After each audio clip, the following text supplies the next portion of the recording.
How's it going, everyone? John Castor here, another episode of 60 Day Dude.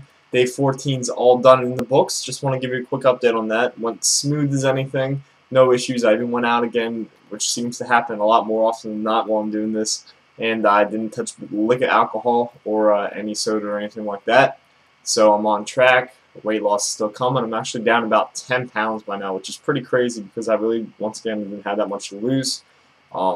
But it's been really easy to stay focused and especially with planning out my meals and learning to time everything in appropriate manner so that I don't get those hunger cravings. So I just want to touch a little bit on the fact that I'm diving into AWL today, or ongoing weight loss.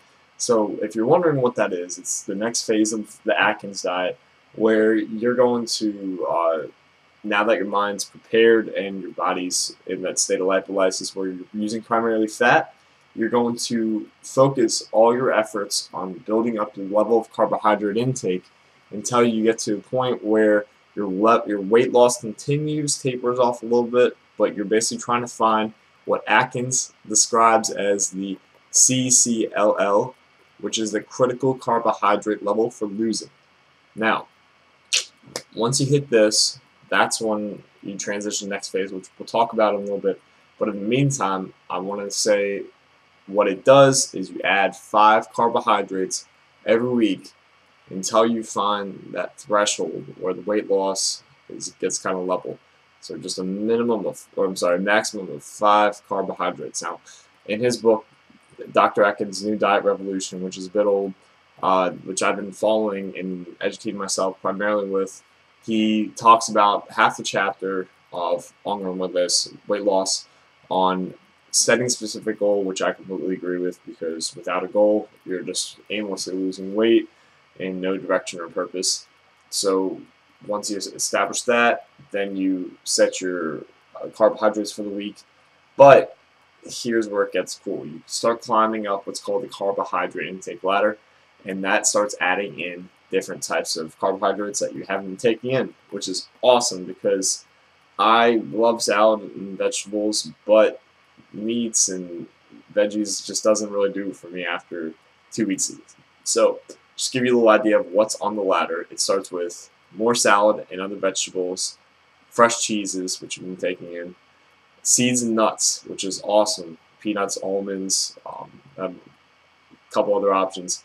You go into berries, following that, only select ones though, strawberries, blackberries, raspberries, I believe. It's pretty limited, but it's great to add in to give you some of that natural sweetness that you haven't been having besides with sugar supplements.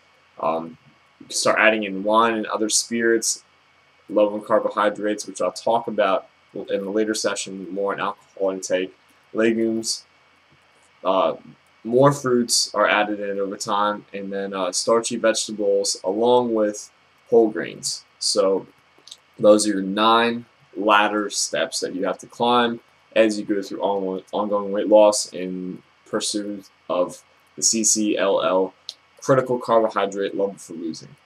Just to give you a little more overview of exactly what ongoing weight loss is, I'm going to give you the Atkins kind of abstract of his chapter from the New Diet Revolution, which talks about the objectives of ongoing weight loss. So the first one is to continue to burn and dissolve fat. At this point, you're only in phase 2 out of 4, so obviously you don't want to stop the weight loss.